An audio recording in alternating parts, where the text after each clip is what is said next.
बघा आजची जी स्टोरी सांगणार आहे तुम्हाला, तर ह्यातली जी महिला होती हिचे 8 जणांबरोबर संबंध होते. नवरा असताना तिचे 8 बॉयफ्रेंड होते आणि 8 बॉयफ्रेंड होते तिचे. आणि ही गोष्ट तिच्या नवऱ्याला कळती.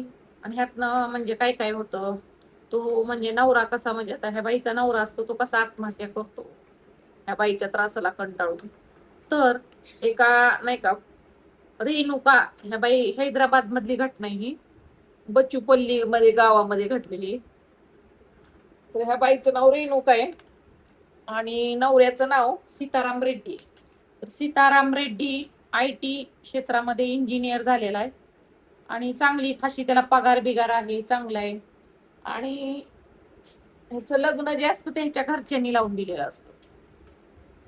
आधी जी ही असती, लग्न झाल्यानंतर ह्याच्या आई वडिलांबरोबर हे सगळे मिळून फॅमिली राहत असतात.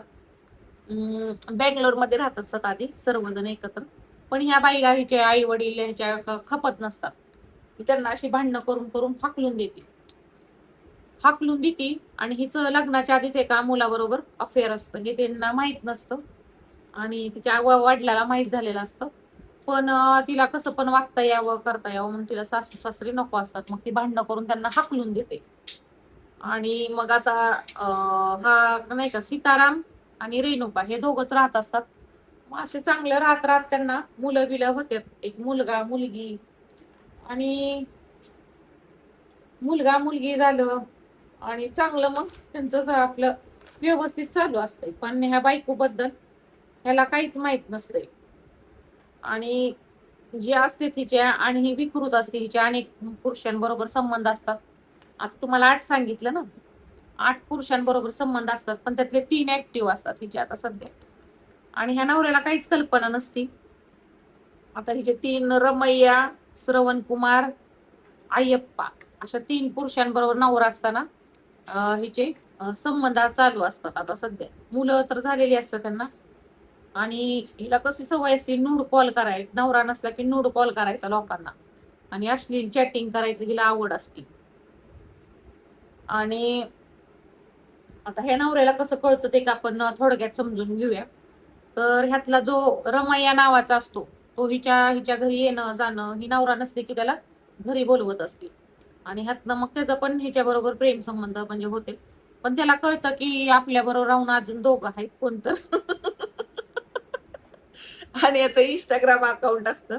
हा काय करतो, आपल्या बरोबरच राहावी हाय म्हणून कळावं म्हणून त्यांचा तिच्याकडं म्हणजे तिला सवय असते म्हटलं ना तुम्हाला, अशी प्रायव्हेट व्हिडिओ पण बनवायचे काढायचे, ते परत स्वतःच बघत बसायचे, एन्जॉय करत बसायचे. आणि ते व्हिडिओ तो म्हणतो मी एकदा बघून डिलीट करतो, मला पाठवतो, त्याला पाठवते, मग एक व्हिडिओ तो मुद्दाम अपलोड करतो कारण दुसऱ्या दोघांना कळावं की त्यांनी तिचा नाद सोडावा आणि हिनं माझ्याकडेच राहावं. आणि आणि ते आता इंस्टाग्रामवर तुम्हाला माहिती आहे किती व्हायरल होतंय. मग त्या बाईला कळतं असं असं, तिनं मग लई चिडती त्याच्यावर.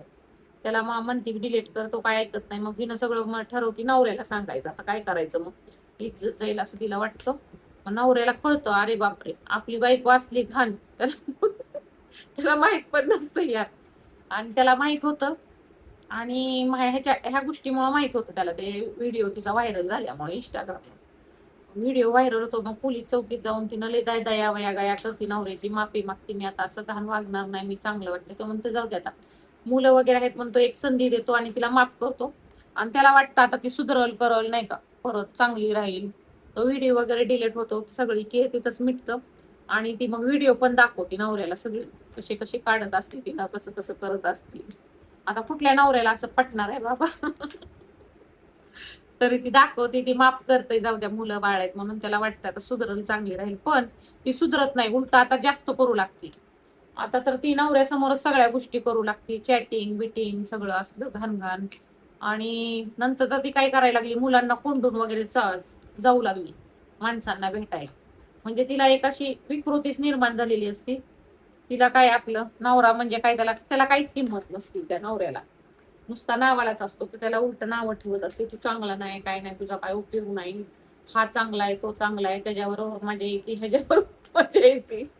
यार तो खूप वैतागलेला असतो, त्याला हिला सोडायचं असतं. तो आई वडिलांना सर्व सांगतो. पण ती मुलांना काही तर करण्याची धमकी देत असते. नाहीतर त्याला तर धमकी देते, तुला चौकीत गुन्ह्यात हे अडकवल करल. अशा धमकींमुळे तो खूप घाबरत असतो आणि तिच्या बरोबर राहायला मजबूर होतो, पण त्याला एक जेल झालेली असते. आता अशी पत्नी वागत होती त्याच्या समोरच आणि कुणाला सहन होणार आहे. ती दुसऱ्या पुरुषाचं कौतुक करायची आणि त्याच्यावर लग्न करायची, अशा गोष्टी करायची. तो कर म्हणत होता, पण ती सोडायला तयार नव्हती, त्याची मुलं द्यायला तयार नव्हती आणि तो आतल्या आत घुसमटत होता खूपच. आणि त्याला हा त्रास ती म्हणजे सहनच झाला नाही, सो त्यानं आत्महत्या करण्याचा निर्णय घेतला. आणि 9 तारखेला 9 किती सांगितलं तुम्हाला, 9 फेब्रुवारीला त्याने एका तलावात जाऊन उडी मारली आणि आत्महत्या केली. तरी पण ही पत्नी म्हणजे त्यानं 19 पानी मृत्यूपत्र लिहिलं. कशामुळं काय केलं ते सगळे, ती हिचे व्हिडिओ व्हिडिओ सगळे सगळे त्यानं टाकले होते, त्याच्यामध्ये हिचं नाव लिहिलं. पण पोलिसांकडे काही सबूत नव्हता. मग खूप प्रयत्न करून परत पोलिसांनी सबूत वगैरे मिळवले. तिचे व्हिडिओ वगैरे सापडले आणि त्याच्याद्वारे तिला अटक करण्यात आली. आणि अटक करण्यात आली तरी आता तिला म्हणजे आता त्यानं स्वतःहून आत्महत्या केली.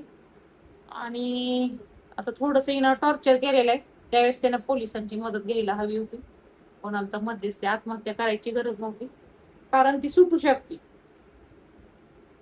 कारण त्यानं स्वतः आत्महत्या केलेली आहे. ह्यानं पण मदत घ्यायची ना, पोलीस चौकीची वगैरे. एखाद्यावर आपल्याला नाहीच राहायचं तर आपण जबरदस्ती नाही राहू शकत. सो अशी कथा आहे आणि खरं घडली बाबा. एका बाईच्या छळाला कंटाळून तिच्या नवऱ्याने आत्महत्या केली. ती कसा छळ करत होती कळलं ना तुम्हाला, किती घाणेरड्या प्रकारे त्याला छळत होती.